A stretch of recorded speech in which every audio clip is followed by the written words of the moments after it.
એ પ્રભુને શરણે આપણે સમર્પણ કરીએ. આજનો ક્રિસ્તી યજ્ઞ સ્વર્ગસ્થ જ્હોન રોડ્રિગસના આત્મા શાંતિ માટે બેલા રોડ્રિગસ અર્પણ કરાવે છે. આભાર રીતે નાના કંતારિયા જોધીગર કોન્વેન્ટના કોઓપરેટિવ સોસાયટીના બહેનો અર્પણ કરાવે છે. આભાર રીતે કરાડી પ્રકાશભાઈ પી અર્પણ કરાવે છે. સિસ્ટર તેરેસા એમના એ સારી રીતે અહીંયા ઘરે આવી શકે, એની મુસાફરીમાં પ્રભુ એમની સાથે રહે. સાથોસાથ સારી તંદુરસ્તી વેરોનિકા બેના તંદુરસ્તી માટે એમના પરિવારજનો અર્પણ કરાવે છે. આભાર રીતે અસારી મનોજભાઈ ખાસ હેતુ માટે અસારી નિરંજનભાઈ અર્પણ કરાવે છે. અને અંશાબેનના સિલ્વસ્ટરભાઈના તંદુરસ્ત માટે અંશાબેન આપણે ક્રિસ્તી યજ્ઞ અર્પણ કરાવે છે. સાથોસાથ આપણે જે વિનંતી પ્રાર્થના સાથે આવ્યા છીએ પ્રભુને શરણે સમર્પણ કરીએ. ખાસ ઘણા બીમાર લોકો પ્રાર્થનાની માંગણી કરે છે. આ ક્ષણે હું તે સર્વનો યાદ કરું છું અને આ વેદી સમક્ષ હું એમને બધાને અર્પણ કરું છું. પૂરી ભક્તિમાં આજે આપણે આ ભક્તિમાં ભાગ લઈએ.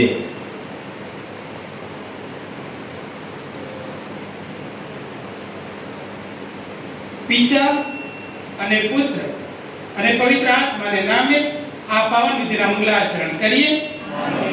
આપણા પ્રભુ ઈસુ ખ્રિસ્તની કૃપા, પરમ પિતાનો પ્રેમ અને પવિત્ર આત્માનો સાથ તમને સૌને મળતા રહો. પ્રભુ ઈસુ મારા વાલા ભાઈઓ, બહેનો અને બાળકો, દર મહિનાના બીજા શનિવારે આપણે ગ્વાદલુપના દયામય માતાના ધામમાં આવીએ છીએ. અને આજે ફરીથી આ સુંદર વાતાવરણની અંદર પ્રભુ પાસે આવ્યા છીએ. બીક લાગે છે? બીક લાગે છે? તમારામાં કોણ એવું છે કે જેને બીક નથી લાગતી? કોઈ એવું છે કે જેને બીક નથી લાગતી? આ બીક નથી લાગતી હાથ ઊંચો કરે છે. એમની પાછળ ખાલી પેલું રમકડાનો સાપ મૂકો તો પણ શું પાડશે? બૂમ પાડશે ને? બીક બધાને બીક લાગે છે. અને એમાં સૌથી મોટામાં મોટી બીક કઈ છે? સૌથી મોટામાં મોટી કોઈ બીક હોય તો મરવાની બીક. કોઈને મરણ જોઈતું નથી. મરણનું નામ સાંભળે અને આપણને બધાને બીક લાગે છે. અને આજે પ્રભુ બંને વાચનોની અંદર આપણને એ વાક્ય કહે છે, ડરશો ડરશો નહીં. હવે ડરશો નહીં જ્યારે પ્રભુ આપણને કહે છે ત્યારે આપણે માતા ધર્મસભા આ વર્ષને 2025મી જયંતિના વર્ષ તરીકે ઉજવવા માટે આપણને આમંત્રણ આપ્યું છે. અને આ વર્ષની અંદર આપણને થીમ આપ્યો છે, વિષય વસ્તુ આપી છે. કઈ આપી છે? શેના યાત્રીઓ છીએ આપણે? આશાના યાત્રીઓ છીએ. આપણે બધા આશાના યાત્રીઓ છીએ. અને આ આશાના યાત્રીઓ તરીકે પહેલામાં પહેલું જો એ આશા રાખવી હોય તો આપણે બધા અહીંયા કેમ આવીએ છીએ? એક જ હેતુથી આવીએ છીએ. મારી પ્રાર્થના પ્રભુ સાંભળે, મારા ઘરની બીમારી પ્રભુ દૂર કરે, પ્રભુ મારા ઘરની અંદર શાંતિ આપે, પ્રભુ મારા જીવનની અંદર શાંતિ બક્ષે. આ આશા લઈને આપણે બધા અહીંયા આવીએ છીએ. પણ આ આશાની સાથોસાથ આપણી અંદર થોડી ઘણી બીક રહેલી છે. કદાચ બીજી કોઈ બીક નહીં હોય, પણ કદાચ મને મારી પ્રાર્થના સંભળાશે કે નહીં, મારી બીમારી દૂર થશે કે નહીં, તો અત્યારે મનનો તો એ બીક આપણા બધામાં રહેલી છે. અને અત્યારે આપણે એ બીકને દૂર કરવા માટે આ ધામની અંદર આવ્યા છીએ. તો હાથ જોડી આંખો બંધ કરીએ અને પ્રભુની આગળ આપણને જેની બીક છે એ બીકને પ્રભુ આગળ લાવીએ અને પૂરી આશા સાથે પ્રભુને પ્રાર્થના કરીએ કે પ્રભુ મારી આ બીકને દૂર કરો. મને સંપૂર્ણ તમારા પર આશા છે કે તમે મારી બીકને દૂર કરશો. અને આ બીક આપણા જીવનમાં જે ઘર કરી ગઈ છે એના માટે ઘણા બધા દૂષણો, ઘણા બધા પાપો જવાબદાર છે. તો આ પરમ યજ્ઞ શરૂ કરતા પહેલા આપણી આ બીકને જે આપણને પ્રભુ પાસે જતા અટકાવી રહ્યું છે એને યાદ કરતા પ્રભુ પાસે માફી માંગીએ.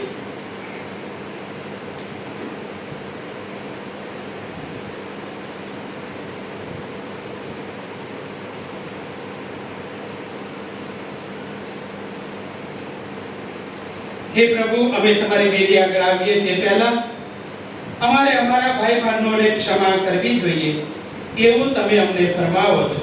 પ્રભુ દયા કરો.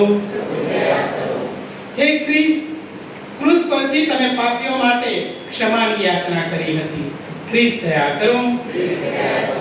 હે પ્રભુ, તમારી ધર્મસભાને તમે પાપની માફી આપવાનો અધિકાર બખ્શ્યો. પ્રભુ દયા કરો.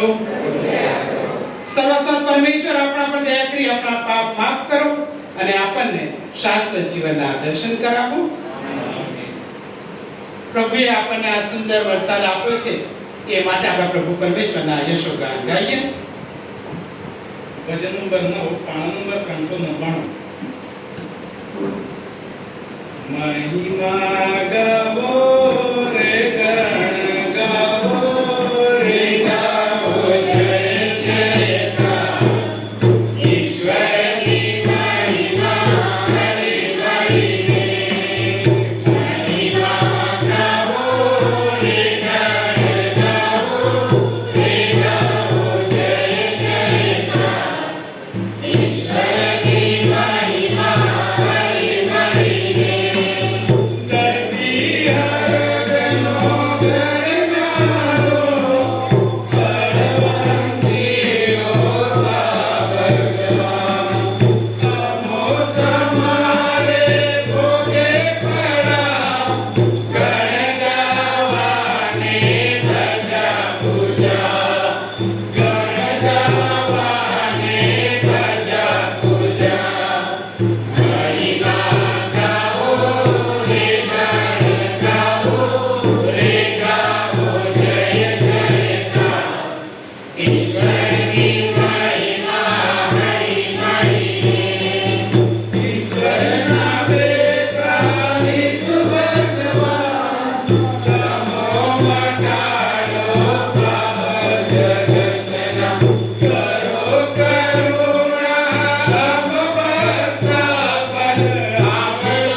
પ્રાર્થના કરીએ.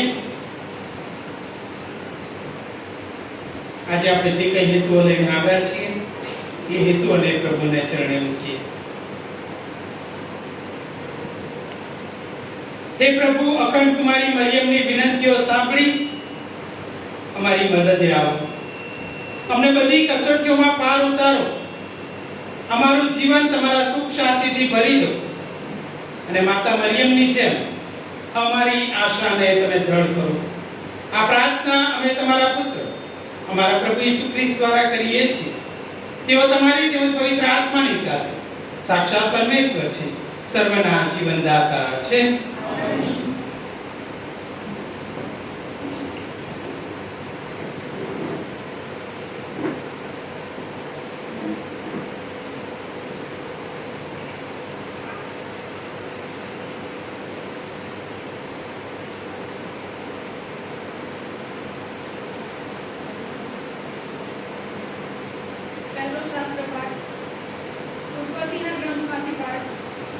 અધ્યાય 49 કડી 29 થી 33, અધ્યાય 50 કડી 15 થી 32.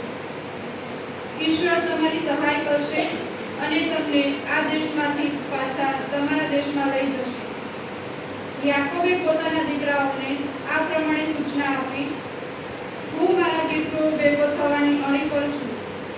મને મારા વડવાઓ ભેગો એફ્રોન હિત્તીના ખેતરમાં આવેલી ગુફામાં દફનાવજો. એ ગુફા કનાન દેશમાં મમરેની સામે મકપેલાના ખેતરમાં આવેલી છે. અબ્રાહમે એ ગુફા ખેતર સાથે કબ્રસ્તાન તરીકે વાપરવા એફ્રોન હિત્તી પાસે ખરીદી હતી. ત્યાં જ અબ્રાહમ અને તેની પત્ની સારાને દફનાવેલા છે. ત્યાં જ ઈસાક અને તેની પત્ની રિબકાને પણ દફનાવ્યા છે. અને ત્યાં જ મેં પણ લિયાને દફનાવેલી છે. એ ખેતર ગુફા સાથે હિત્તીઓ પાસેથી ખરીદેલું છે. યાકોબે પોતાના દીકરાઓને સૂચના આપવાનું પૂરું કર્યા પછી તેણે પગ પથારીમાંથી લઈ લીધા અને દેહને છોડ્યો અને પોતાના પિતૃઓ ભેગો થઈ ગયો. પોતાના બાપના મરણ પછી યોસેફના ભાઈઓને થયું કે યોસેફ કદાચ આપણા ઉપર કીનો રાખે છે અને આપણે એના ઉપર જે જે અપકાર કર્યા છે તે બધાનો પૂરો બદલો લેતો. એટલે તેમણે યોસેફને સંદેશો મોકલ્યો કે તમારા બાપે મરતા પહેલા આ આજ્ઞા કરી હતી, યોસેફને કહેજો કે તારા ભાઈઓએ તારી સાથે ગુંડો વર્તાવ કર્યો છે. તેમના એક ગુના અને પાપ માફ કરજે. એટલે હું માગું છું, એટલે હવે અમે તેમની વિનંતી કરીએ છીએ કે તમારા બાપના ઈશ્વરના આ સેવકોના ગુના માફ કરો. તેમનો આ સંદેશો યોસેફને પહોંચાડવામાં આવ્યો ત્યારે તે રડી પડ્યો. ત્યારે તેના ભાઈઓ પોતે તેની આગળ આવી પગે પડી કહેવા લાગ્યા, જો અમે તમારા દાસ છીએ. પણ યોસેફે તેમને કહ્યું, ડરશો નહીં, હું કઈ થોડો ઈશ્વર છું. તમે તો મારું બહુ ઈચ્છ્યું હતું, પણ ઈશ્વરે એમાંથી ભલું કરવા ધાર્યું હતું, જેથી અનેકોના જાન બચે, અને આજે એમ જ થયું છે. માટે ડરશો નહીં. હું તમારું અને તમારા બાળ બચ્ચાનું ભરણ પોષણ કરતો રહીશ. આ રીતે તેમને હૃદયસ્પર્શી શબ્દોથી શાંત પાડ્યો. આમ યોસેફ તેના બાપના પરિવાર સાથે મિસરમાં રહ્યો. યોસેફ 110 વર્ષ જીવ્યો. તેણે અફ્રાઈમની ત્રીજી પેઢીના બાળકોને જોયા, તેમજ મનશાના દીકરા માકીરના છોકરાને પણ ખોળે લીધા.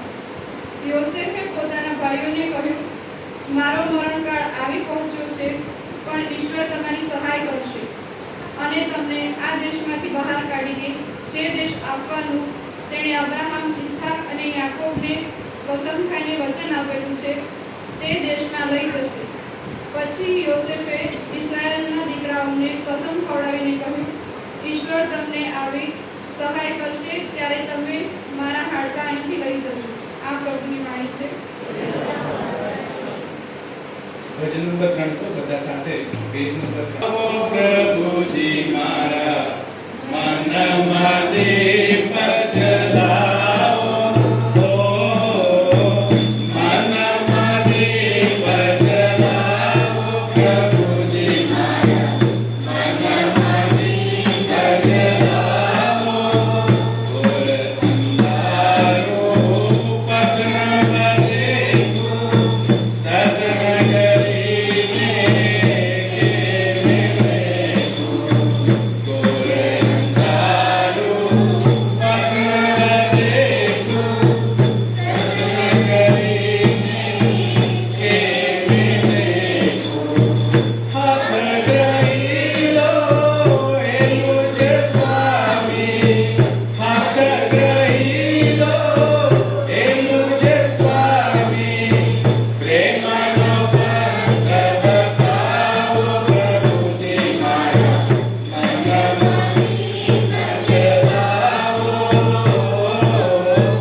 ભજન નંબર 83 પાંચમી કડી.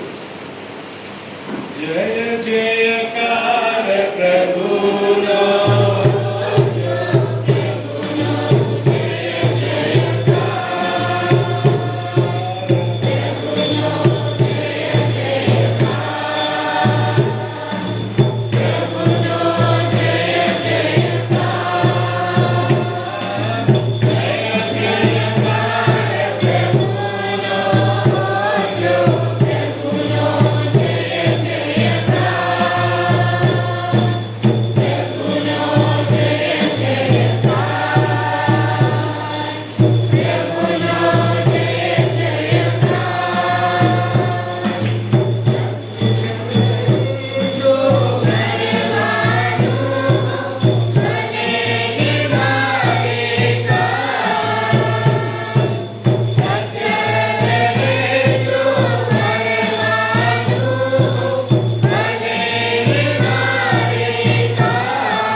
પ્રભુ તમારા અંતરમાં વસો. સંત માથી કૃત ભગવાન ઈસુનો શુભ સંદેશ.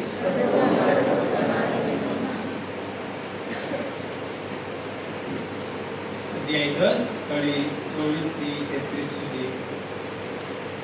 ઈસુએ 12 શિષ્યોને કહ્યું, શિષ્ય ગુરુથી અટતો નથી, તેનો પર તેના માલિકથી ચડિયાતો નથી. શિષ્યને પોતાના ગુરુ જેવો અને નોકરને પોતાના માલિક જેવો વર્તાવ મળે તો તેણે સંતોષ માનવો જોઈએ. જો ઘરના વડીલને લોકો ચેતા રહ્યો છે તો તેના ઘરનાને શું નહીં કહે? માટે તે લોકોથી ડરશો નહીં. જે કંઈ ઢાંકેલું છે તે ખુલ્લું થયા વગર રહેવાનું નથી, અને જે કંઈ ગુપ્ત છે તે જાહેર થયા વગર રહેવાનું નથી. હું તમને અંધારામાં કહું છું તે તમે દોડે દાડે કહેજો. જે તમને કાનમાં કહું છું તે તમે છાપરે ચડીને પુકારજો. જેવું દેહને હાણે છે પણ આત્માને હાણી શકતા નથી, તેમનાથી ડરશો નહીં. એના કરતાં તો દેહ અને આત્મા બંનેનો નરક અગ્નિમાં નાશ કરવાને સમર્થ છે. તે ઈશ્વરનો જ ડર રાખજો. ચકલી પૈસાની વપરાઈ નથી વેચાતી, તેમ છતાં તમારા પરમ પિતાની રજા સિવાય એવી એક ચકલી શુદ્ધ ભોય પડતી નથી. તમારા માથાના તો વાળ ગણેલા છે, એટલે ગભરાશો નહીં. ઢગલાબંધ ચકલીઓ કરતાં તમારી કિંમત વધારે છે. જે કોઈ મારો લોકો આગળ સ્વીકાર કરશે તેનો હું પણ મારા પરમ પિતા સમક્ષ સ્વીકાર કરીશ. પણ જે કોઈ મારો લોકો આગળ સ્વીકાર કરશે તેનો હું પણ મારા પરમ પિતા સમક્ષ સ્વીકાર કરીશ. આ પ્રભુની વાણી છે.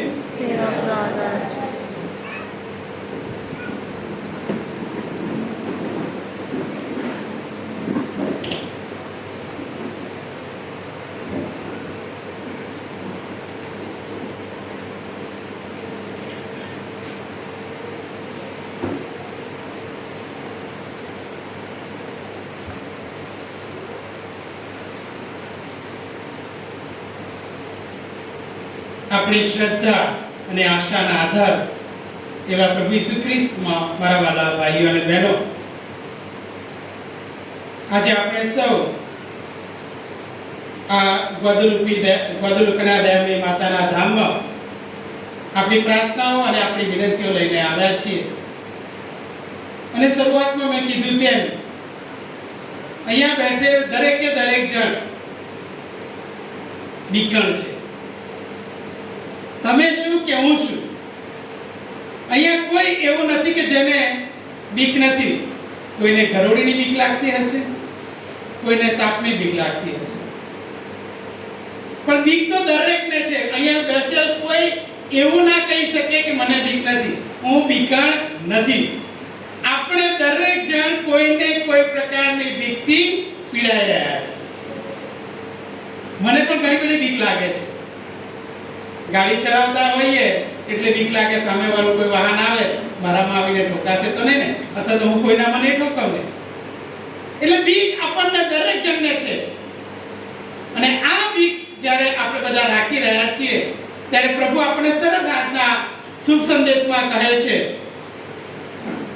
જેઓ દેહને હણે છે તેમનાથી ડરશો. જેઓ દેહને હણે છે તેમનાથી ડરશો નહીં. આપણને જે બીક લાગે છે એ બધી બીક કેવી છે? આપણને શારીરિક નુકસાન કરતી બીક છે.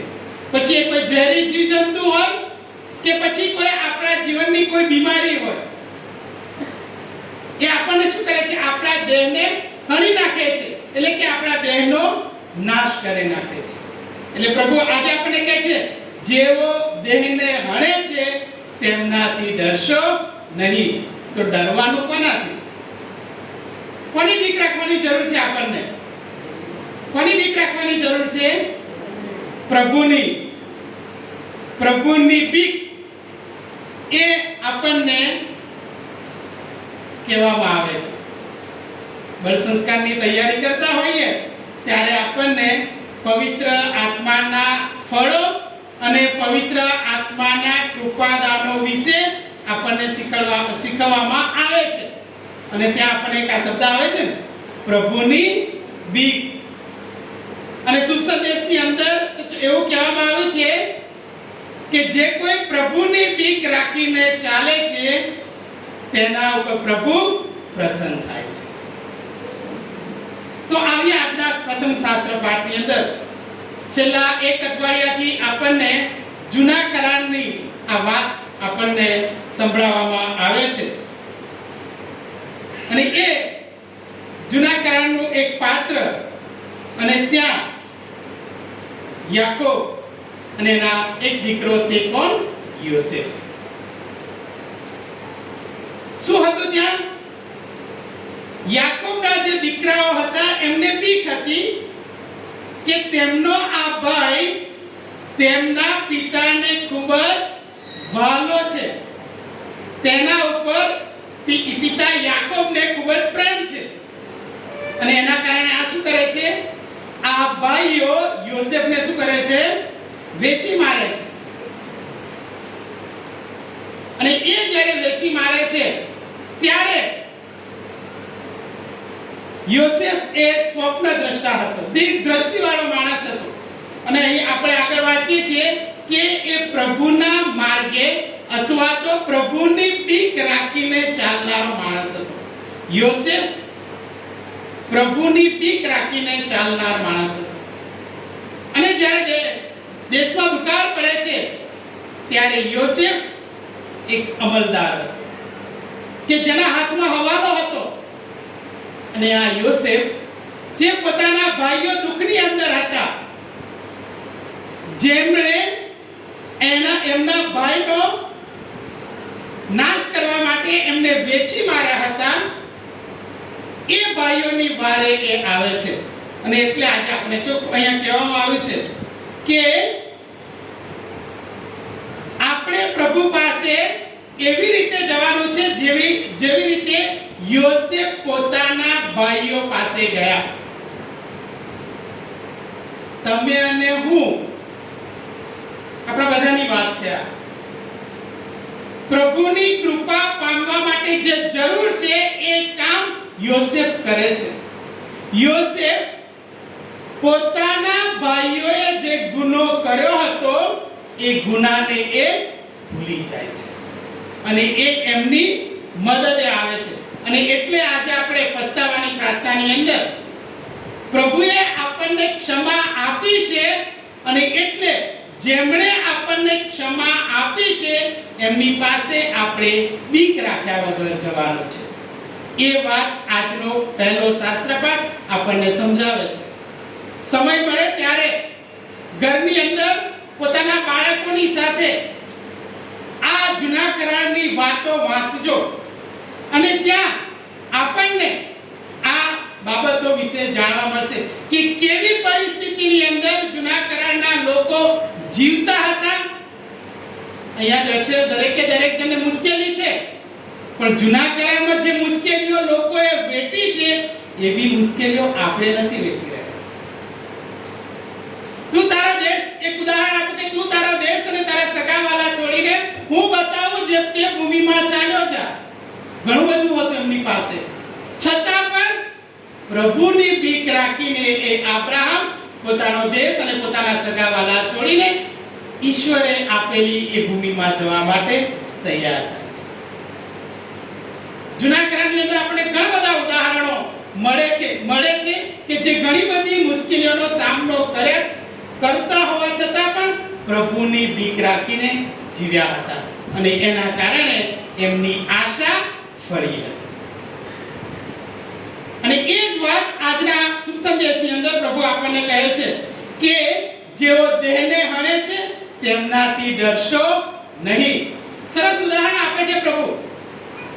કહે છે આપણને કે ચકલી પૈસાની બબ્બે નથી વેચાતી, તેમ છતાં તમારા પરમપિતાની રજા સિવાય એવી એક ચકલી સુદ્ધા ભોંયે પડતી નથી. તમારા માથાના તો વાળ બધા ગણેલા છે, મારી માએ મારા વાળ નહીં ગણેલા હોય, પણ મારા પ્રભુએ મારા માથાના બધા વાળ ગણેલા છે. પણ મને સમાજની બીક છે, સરકારની બીક છે, અન્ય લોકોની બીક છે, કુટુંબની બીક છે, પણ જેને મારા માથાના વાળ ગણેલા છે, જે જાણે છે રોજ કેટલા ખરી પડે છે અને રોજ કેટલા ઉગે છે, એ જાણે છે પ્રભુ, પણ મને એની બીક નથી. અને એટલે પ્રભુ આજે આપણને કહે છે કે આપણે બધાએ પ્રભુની બીક રાખીને ચાલવાનું છે. અને જ્યારે આપણે પ્રભુની બીક રાખીને ચાલીએ છીએ ત્યારે પ્રભુ આપણી આશાને સફળ બનાવે છે. અને એના માટે આમ તો મેં તમને કીધું કે જૂનો કરાર ઘરે જઈને વાંચજો, પણ આપણે રહ્યા બધા વ્યસ્ત માણસો, એટલે એક સાથે બેસીને બાળકોને ભેગા કરવા, કુટુંબના સભ્યોને ભેગા કરવા એ આપણે ઘણીવાર ઘણા બધા બહાના બતાવીએ છીએ, કારણ કે આપણે બહાનાબાજીમાં માનીએ છીએ. અને એના માટે સંત પાઉલ કે જેમણે પ્રભુ ઈસુના શુભ સંદેશને ખૂબ જ ફેલાવ્યો અને એમણે અથવા તો અન્ય કોઈ લેખકે હિબ્રુઓ પરનો પત્ર તેનો 11મો અધ્યાય આપણને આપ્યો છે. અને ત્યાં જૂના કરારની અંદર જે લોકો પ્રભુની બીક રાખીને આગળ વધ્યા અને એમની આશા કેવી રીતે ફળી, તેમની શ્રદ્ધા કેવી રીતે પૂર્ણ થઈ એ આપણને બતાવે છે. તો મારી પાછળ બોલો બધા. શ્રદ્ધા એટલે જેની આપણે આશા રાખીએ છીએ તેની ખાતરી અને જે નજરે જોયું નથી તેનો પુરાવો. શ્રદ્ધા એટલે જેની આપણે આશા રાખીએ છીએ તેની ખાતરી અને જે નજરે જોયું નથી તેનો પુરાવો. આ હિબ્રુઓ પરનો પત્ર તેનો 11મો અધ્યાય પરિવાર સાથે જ્યારે આપણે મુશ્કેલીમાં હોઈએ, જ્યારે આપણે બીકથી ઘેરાઈ ગયા હોઈએ ત્યારે પરિવાર સાથે આપણે આ વાંચીશું તો ચોક્કસ આપણે આશાના યાત્રીઓ તરીકે માતા મરિયમની જેમ પ્રભુ પાસે અચૂક પહોંચી શકીશું. માતા મરિયમને પ્રભુની બીક હતી અને એટલે એ પોતાનું જીવન જીવી શક્યા. આવો આપણે પણ માતા મરિયમની જેમ પ્રભુની બીક રાખીને જીવીએ કે જેથી કરીને આપણે જે શ્રદ્ધા લઈને અહીંયા આવીએ છીએ, જે આશા લઈને આપણે અહીંયા આવીએ છીએ, એ આશા આપણી પરિપૂર્ણ થાય.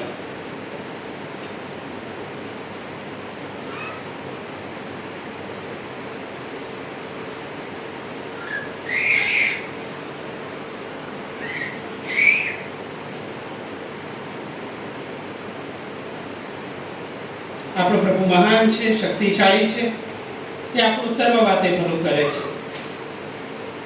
જેમણે આપણને જીવન આપ્યું છે અને આપણા ભાવિ જીવન વિશે પણ તેમણે વિચાર્યું છે.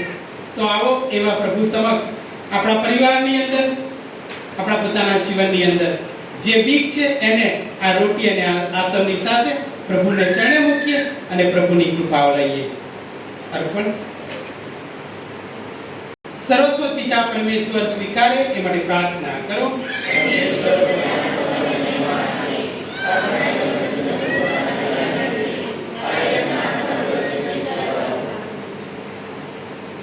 પ્રભુ તમારા અંતરમાં વસો. સૌ ઈશ્વરનું ધ્યાન ધરો. પિતા પરમેશ્વરની આભાર સ્તુતિ કરીએ. અમારો પરમ ધર્મ ને પરમ કર્તવ્ય, અમારી મુક્તિ ને અમારો આનંદ તમારી અખંડ આભાર સ્તુતિ કરવામાં સદંતર ફળે છે. હે પ્રભુ, પાન પિતા સર્વસમર્થ સનાતન પરમેશ્વર, કુમારી મરિયમના આ પુનિત દિને તમારા પ્રેમની અજબ લીલા નિહાળીને અમારા અંતર હર્ષ ગેલા બની જાય છે ને અમારા કંઠ એમના આભાર ગાનના પડઘા પાડી રહે છે. તમારી એ દીનદાસી પર તમે પ્રસન્નતા ઉતારી ને તમારા પુત્રની જનેતા થવા એને પસંદ કરી. એના દ્વારા મુક્તિદાતા પ્રભુ ઈસુને મેળવીને સગળા યુગો ને સગળી પેઢીઓ ધન્ય થયા છે. ને તમારી અસીમ કરુણા બદલ સ્વર્ગ દરબારના દેવદૂતોને સંતો તથા ચરાચર સૃષ્ટિ મંડળ સાથે નિત્ય તમારા ગુણગાન ગાયા કરે છે.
પવિત્રતા નામ તમારું પિતા, અનંત છો સ્ત્રોત પવિત્રતાના. આત્મા તમારો અહીંયા ઉતારી નૈવેદ્યને આ કરી દો પવિત્ર, જેથી અમારા પ્રભુ ઈસુ કેરા સાક્ષાત એર શરીર થાય. બુરા દિલે જ્યાં ઈસુએ સ્વીકાર્યું મૃત્યુ અમારા સહુ કાજ, ત્યારે હાથે ગ્રહીરો ટલી એ મળે ને આભાર માની તમ સ્તુતિ કીધી ને રોટલીના ટુકડા કરીને સૌ શીશને આપી કહ્યું હતું કે લો તમે ખાઓ આમાંથી,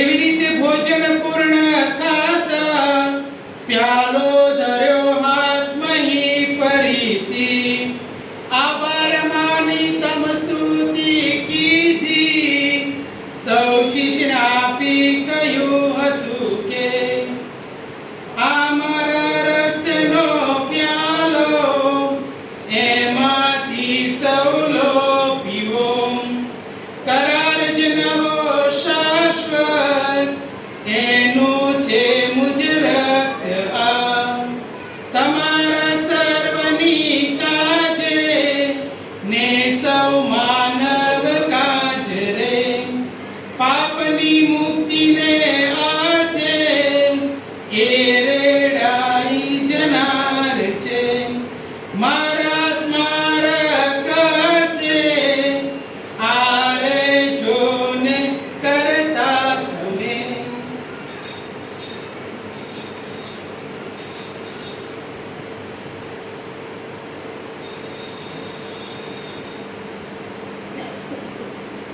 આપણી ધર્મ શ્રદ્ધાનું મહાન રહસ્ય છે.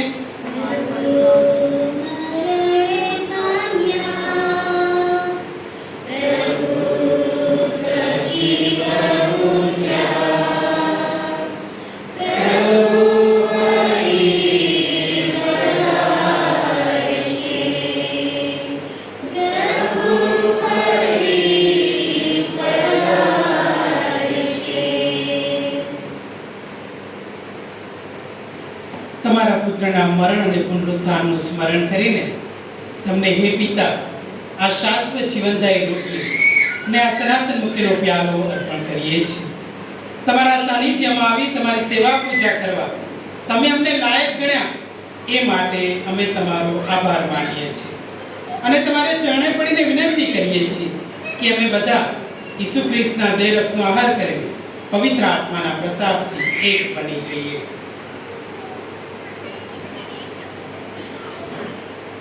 हे प्रभु दुनियाभરમાં ફેલાયેલી તમારી ધર્મસભાને યાદ કરો ના વડા ધર્મગુરુ લેઓ 14 ને અમારા ધર્માધ્યક્ષ થોમસ મેકવાનને સમગ્ર યાજ્ઞિક વર્ગને ને સૌ ભક્તજનોને પ્રેમનું પરમ વરદાન આપો.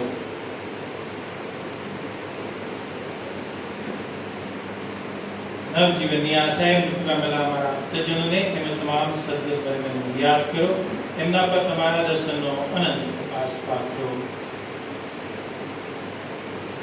અમારા સૌની પર દયા કરો અને ઈશ્વરીયતા કુમારી મરિયમ સંત યોસેફ પુણ્ય શ્લોક પ્રેષિતો ને યુગે યુગે તમને પ્રસન્ન કરનાર તમામ સંતોની સાથે અમને શાશ્વત જીવનના ધામમાં પ્રવેશ કરાવો તથા તમારા પુત્ર ઈસુ ખ્રિસ્ત દ્વારા તમારા અખંડ ગાન ગાવાનું સદભાગ્ય આપો.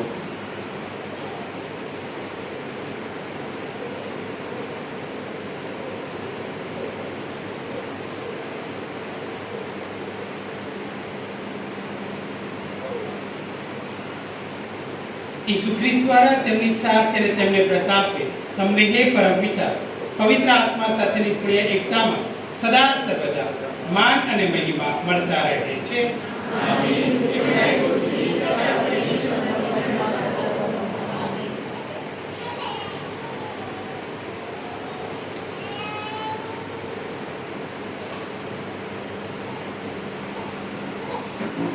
હવે આપણા ઉદ્ધારકના શબ્દમાં પરમપિતાને પ્રાર્થના કરીએ. Yeah.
સઘળા પાપથી અમને મુક્ત કરો.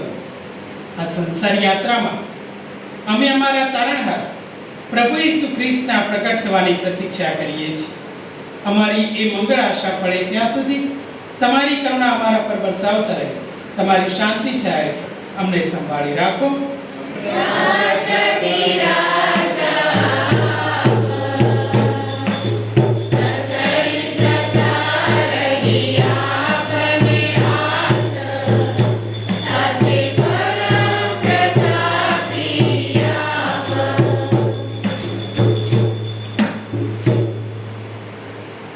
સમગ્ર વિશ્વની અંદર, આપણા દેશની અંદર, આપણા પરિવારની અંદર અને આપણા અંગત જીવનની અંદર પ્રભુની શાંતિ પ્રસરે એ માટે પ્રાર્થના કરીએ. હે પ્રભુ ઈસુ ખ્રિસ્ત, તમારા શિષ્યોને તમે કહ્યું હતું, હું તમારે સારો શાંતિ મૂકતો જાઉં છું, મારી પોતાની શાંતિ તમને આપતો જાઉં છું. અમારા અપરાધો તરફ નહીં પણ તમારી ધર્મસભાની શ્રદ્ધા તરફ નજર કરો. એને શાંતિ તથા એકતા બક્ષવાની કૃપા કરો. તમે પિતા અને પવિત્ર આત્માની સાથે સાક્ષાત પરમેશ્વર છો, સર્વના જીવનદાતા છો.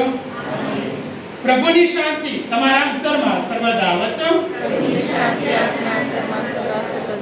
હવે પરસ્પર શાંતિ શુભેચ્છા પાઠવીએ. પ્રભુની શાંતિ.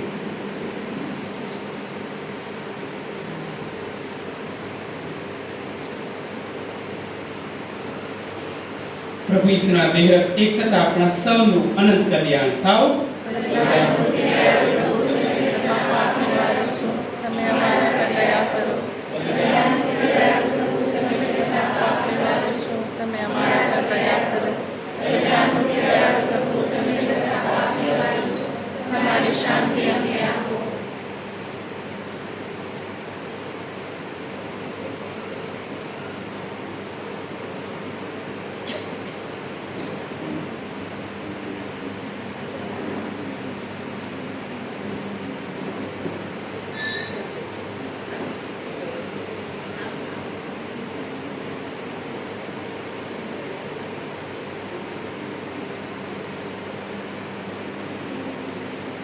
આ એ જ પ્રભુ ઈસુ છે જે આજે આપણને ખાતરી આપે છે કે ડરશો નહીં, હું યુગના અંત સુધી તમારી સાથે છું.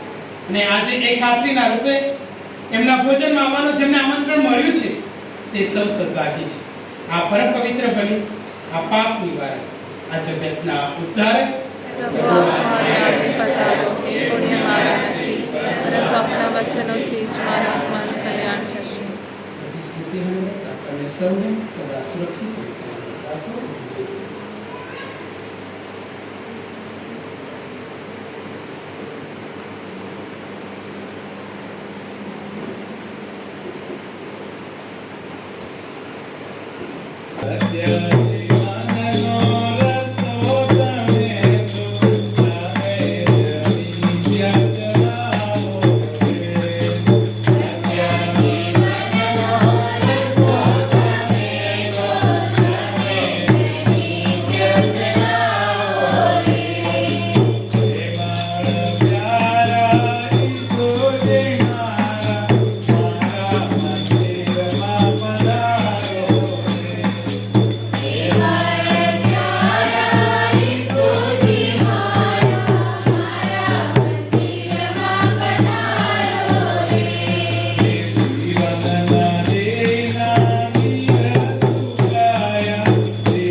પ્રાર્થના કરીએ.